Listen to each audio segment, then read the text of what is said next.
I would put this on like 1.5, 2 times speed. As I mentioned, I just feel like it's a quicker way to absorb the video. Uh, but non-related, I'm in the queue right now, Walmart. Twitter alerts were saying very high stock of these ETBs. So I figured I'd give it a try while I'm making this video. Probably not going to get anything, but we'll leave it in the background. I want to get into, you know, the different facets that I've noticed that Pokemon YouTubers are doing for investing.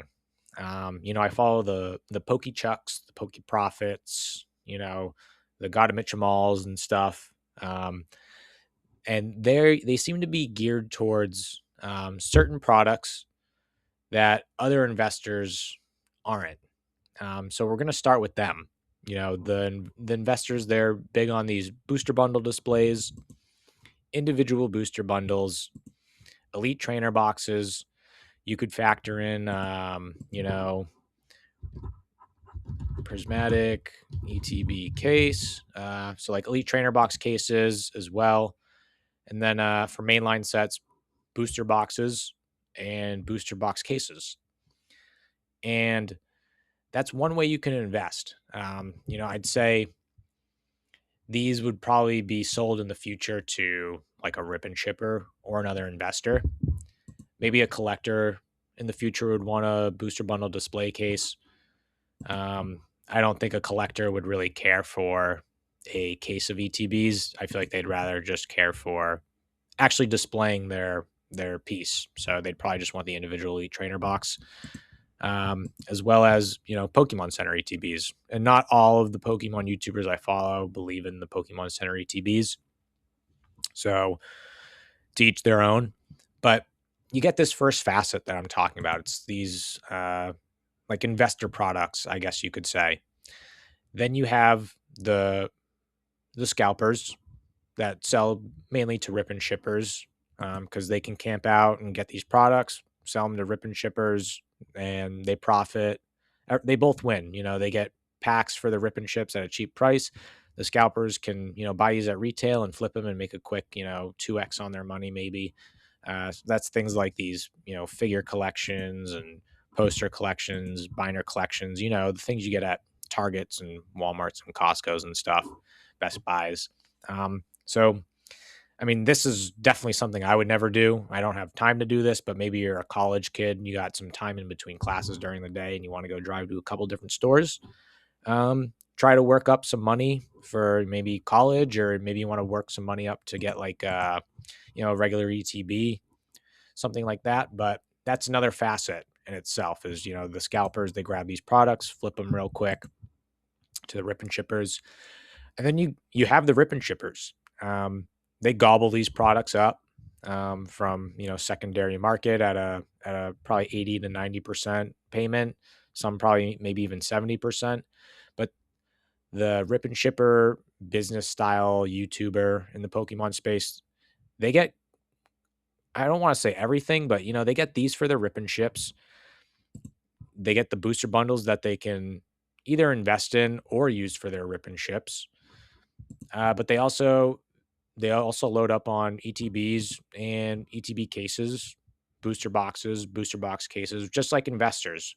Very similar with the investors and the rip and shipper / business type Pokemon people, because a lot of them are doing the same type of investment strategy. I haven't seen a lot of the Pokemon YouTubers that run businesses really go into the booster bundle displays. I think that's just more of a niche product. But then you have the other facet, and that's the investor collector mindset.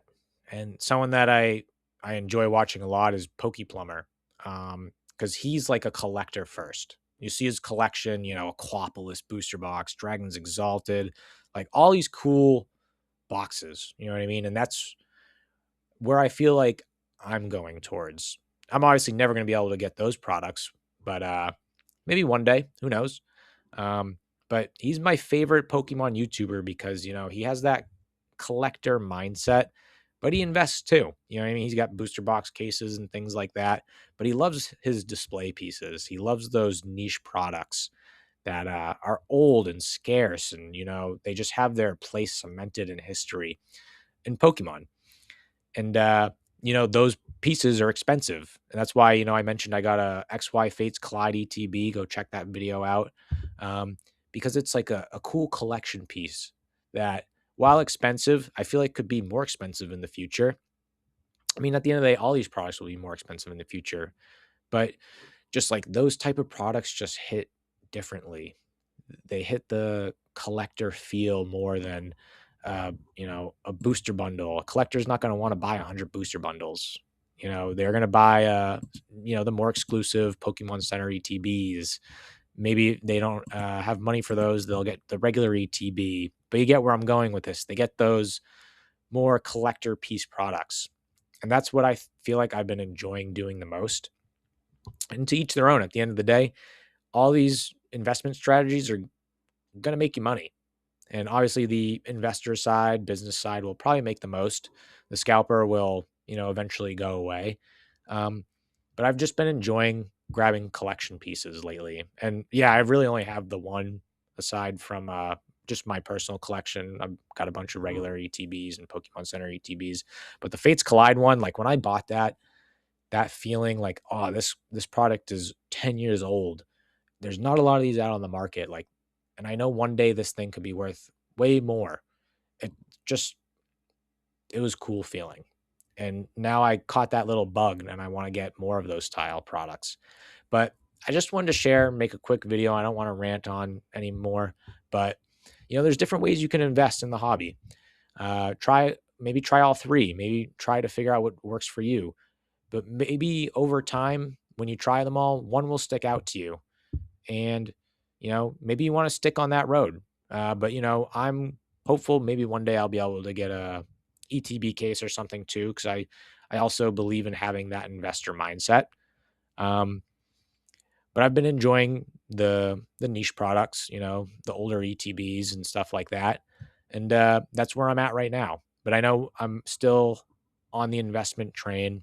I want to grab some like ETB cases, uh, booster box cases maybe one day, but you need to establish funds to do that first. And that'll take time.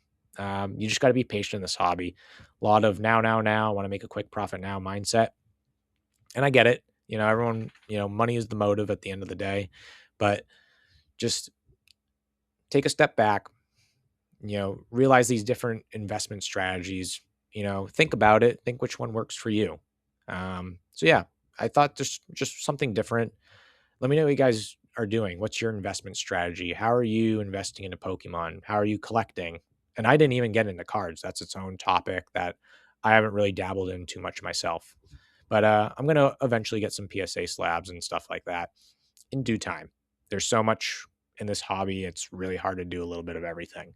But I hope you guys enjoyed the video. Leave a comment. Let me know what you guys think. And we'll see you in the next one.